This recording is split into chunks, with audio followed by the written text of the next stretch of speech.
an online audio platform for people who create music. It makes it really easy to send, receive and distribute music. So for example, as an artist you can use it to collaborate with other artists. As a record label you can use it for dealing with incoming demos or outgoing promos when you're sending out private tracks. So there's quite a lot of specific features that you can do that people involved in the music creation process need to do with their tracks online. Some people are calling it the Flickr for music, which is quite flattering in some ways. So and I think the analogy there is basically that it's an online platform where you can put your tracks and you can remain in control of them, but also spread them around the web from there. So a sort of Flickr for music, I guess. And what are your main users? What are your main audience for users?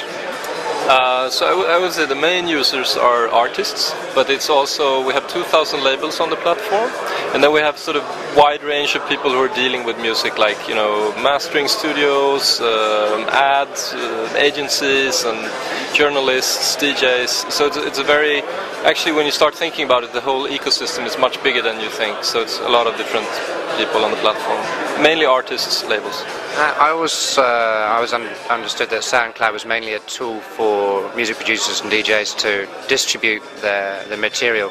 How much are you doing in terms of having it as a platform for them to get their material out to the whole world? So as you're saying, more Flickr-like ability to search through stuff. Are you going into that?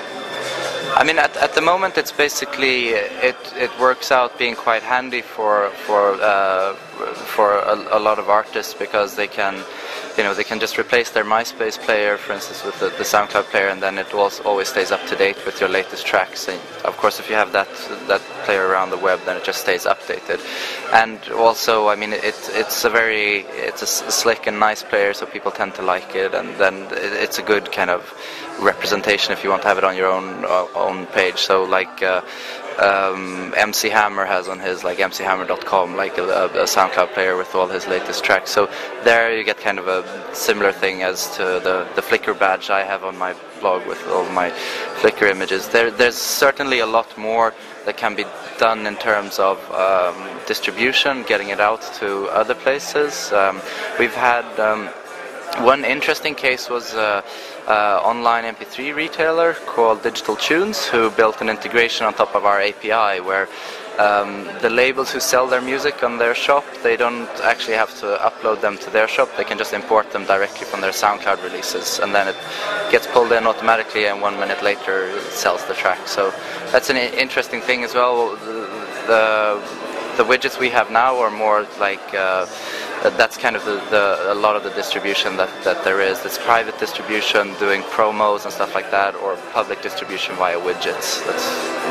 And usability has been quite important for you guys, and just keeping the product fresh. How have you been keeping that going and keeping everything's running slick?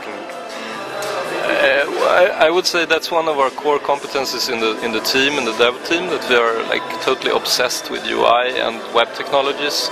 So really trying to make the most of the browser and what you can do there today. So yeah, I would just say we're very sort of passionate about those details, getting everything right for the musicians, so that it very much also bringing in the user experience from what they have on the desktop, because they have very professional tools that they're working with there, and then the tools that they've been used to on the web have been just really trashy tools like USendIt or C-Share or Rapid Share, and what we're doing now is really bringing that experience to a completely different level, and that's sort of part of the unique position that we're trying to build. So.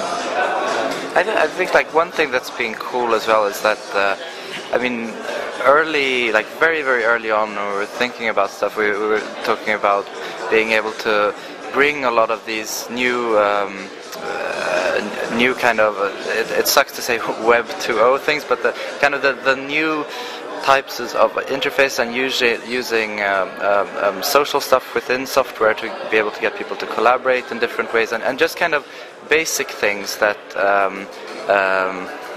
that's our video playing over there. all these kind of like basic things that have come with new web apps that have really great usability to kind of bring a lot of that to people working with music, because it's really depressing if you look at a lot of music sites how bad the usability is there, and there is just with kind of common stuff you can make it quite nice, and if you really push it a little bit, like Eric was saying, but like really pushing the browser a bit, you can do really nice stuff, which is what we try to do. And what are your personal backgrounds? How have you sort of come to be here? Well, a lot of different things. I think one thing for me that's been kind of relevant was that I worked as a sound designer in a post-production studio just after high school in Sweden, and I was like mixing audio for movies and stuff like that, and making some music for movies, and also for like commercial films and stuff like that. So that's been quite good, and then after that I went to university, which is where we met up, and I was doing a lot of different improvisational music at that time as well. Then throughout university I was doing more other kind of more tech-oriented projects. And then we met up and moved to San Francisco for a while and wrote a book about online trust, which is like a sociology book, which was part of our thesis that just came out on Amazon recently. And yeah, which I think it might have sold 3 copies so far, because it's extremely boring. I wouldn't recommend anybody to read it, actually. Yeah, so and at university I was doing some consultancy work and stuff like that for ISPs and video on demand services in Sweden and stuff like that. So that was kind of my background. But yours is actually more interesting. Yeah, well, I've been working with the interwebs for as long as I can remember, since, I don't know, 95 or something. I started in Stockholm, and then I actually came from, before that, I was working as a very young boy. I was working with Director.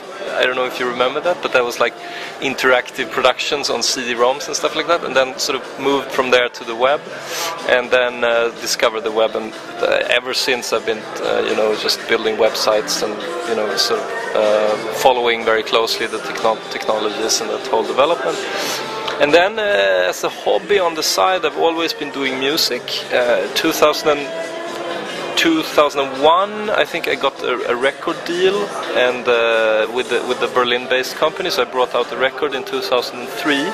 And then after that, or around that time, I was working almost full-time with music, so it became like a full-time job, and I was considering maybe should I do only music from now on, and it's very quickly decided maybe not to, and then I came to the school where I met Alex, so Institute of Technology in Stockholm. And in parallel with that, I was actually touring a lot. So I was working with a colleague of mine in Stockholm. We were flying around the world in all sorts of weird places, playing electronic music. Some really good stories around that, actually. Yeah, and that was quite an experience. Then I don't know, some 2-3 years ago or so, sort of decided to take a break from that. And at the same time, I was really excited about just the web in general. I think it's somehow had several revivals during the time I've been working with it somehow. After the bust, and then the Web 2.0 thing, and then now recently somehow again it's very interesting and exciting. So yeah, so I'm just still passionate about the web and music on the web. Okay, excellent. Well, Eric and Alex, thank you very much.